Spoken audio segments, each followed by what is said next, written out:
Brother Hosanna TV. Today, I want to continue with what we talked about yesterday, simplicity and avoidance of pressure. There are some children, if, for instance, there is no food, I'm talking about here where I grew up, in Africa, if there is no food in the house, every member of everyone in the compound will know that this child hasn't eaten food. As a matter of fact, if they take tea and maybe a little bread or biscuits, if they go out, for instance, the child's name is Junior. Junior, have you eaten today? They will say, no, we did not eat. It was tea we took. So they don't even consider the tea and bread as a normal meal. So they are still complaining that we haven't eaten because this is not a usual thing we usually take. They will still complain even though they have something.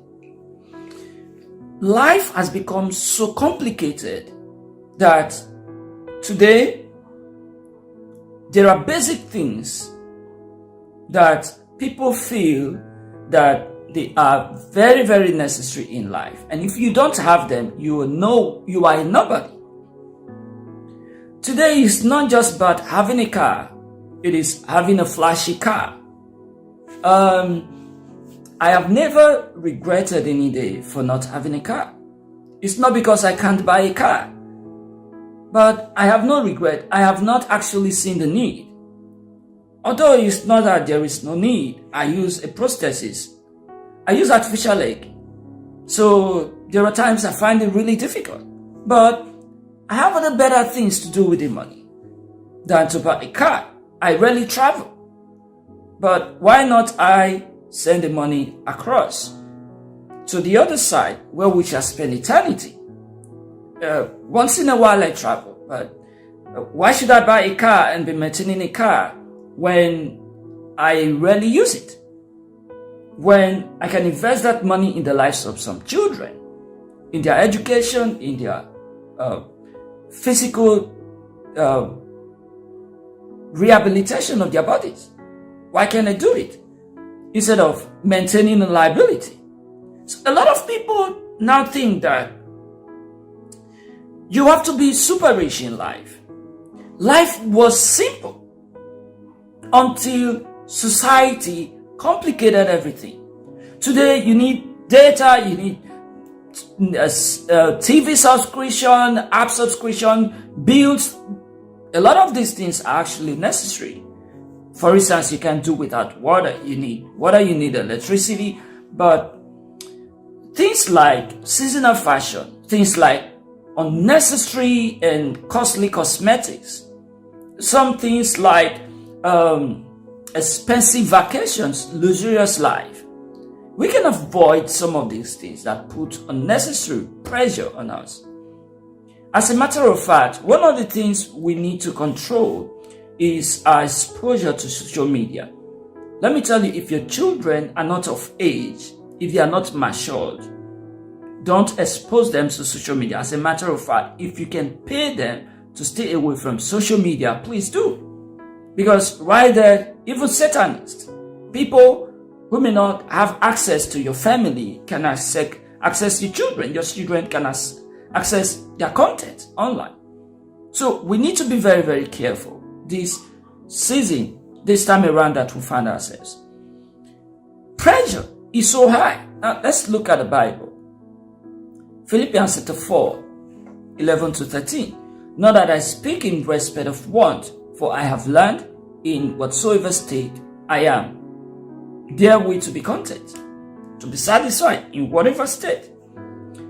I know both how to be abased,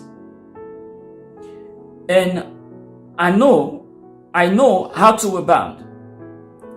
Everywhere and in all things, I am instructed both to be full and to be hungry, both to abound and to suffer need.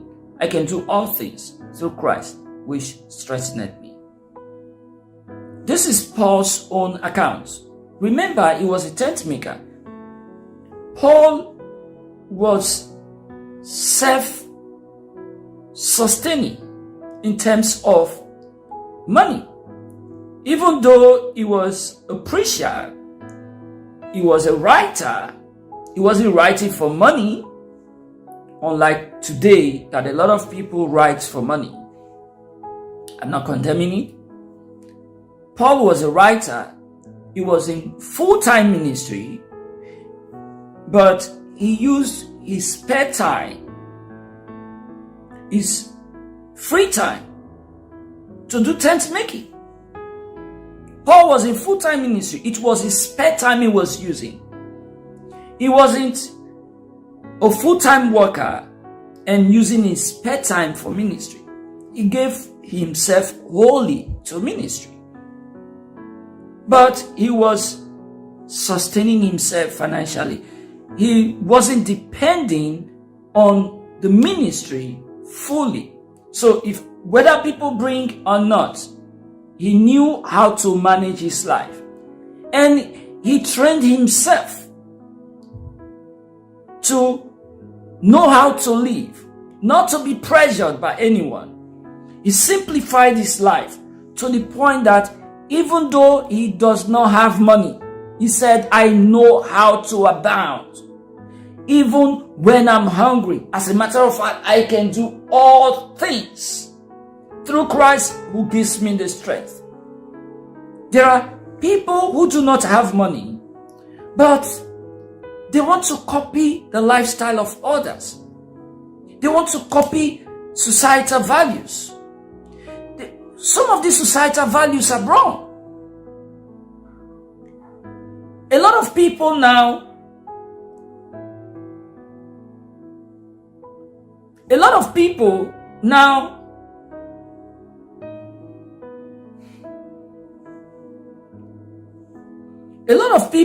evaluate the value of people by their physical appearance. So our youths are kind of, okay, if this is what makes a value, then we have to try to meet up.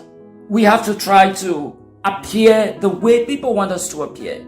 Look at our females. A lot of pressure.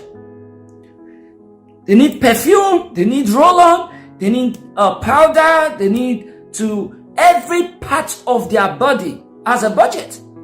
For what? Our parents lived longer than this generation. Our grandparents, they never gave themselves all these pressures that we give ourselves today. They had natural hair. They were never exposed to Bond Street. They were not using this expensive perfume that even bounced back to be giving us cancer.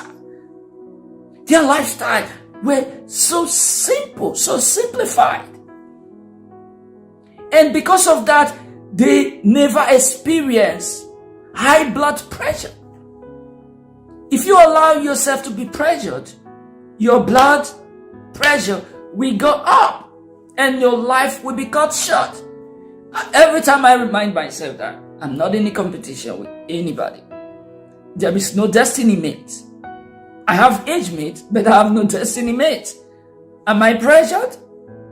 I have no child yet, but am I worried about that? It is people who are worried for me. I'm not worried. An elephant that is pregnant shouldn't be jealous of rats that are giving birth to children every 21 days. Elephant's pregnancy is 22 months. So my destiny and your destiny are not the same. So why should I be copying your life, your destiny, and pasting it in front of me and begin to scale myself with yours? No, I'll never do that. I don't pressurize myself. I do the best I can in life and leave the rest for God. Are you putting on yourself under pressure? Are you allowing family members to put you under pressure? A lot of people make mistakes. In my life today, have I made any costly mistakes that can affect my destiny? No, I have not. I knew my destiny over 20 years ago. And I have been following everything by the grace of God. I haven't made any stupid mistake that can destroy my destiny. No, I have not. I'm on course. I'm still on the lane. I have never allowed pressure to destroy the plans of God for my life. Rather, when I see that there is so much pressure, I withdraw myself backward and go to the drawing board and stabilize myself. You can do the same. Don't allow people, don't allow society to pressure you. Can you survive without money for 20 days? Can you survive? I'm not talking about basic things of life. Can you please adjust your lifestyle so that you don't feel pressured by the things around you? Before I round off, I want to ask you this question. Could you please do yourself a favor and readjust your lifestyle so that some of these things that put unnecessary pressure on you can be put under check? There are lots of people who are no longer in control of their lives. They are not in charge. It is the things around them that are in charge of their lives. It is the people around them that are controlling them. No, live life intentionally. Live intentionally. Do things intentionally. Don't do things out of pressure. Please share this video with someone and subscribe to this channel. Hosanna David. Don't forget to like, comment, and subscribe to this channel. God bless you. See you tomorrow.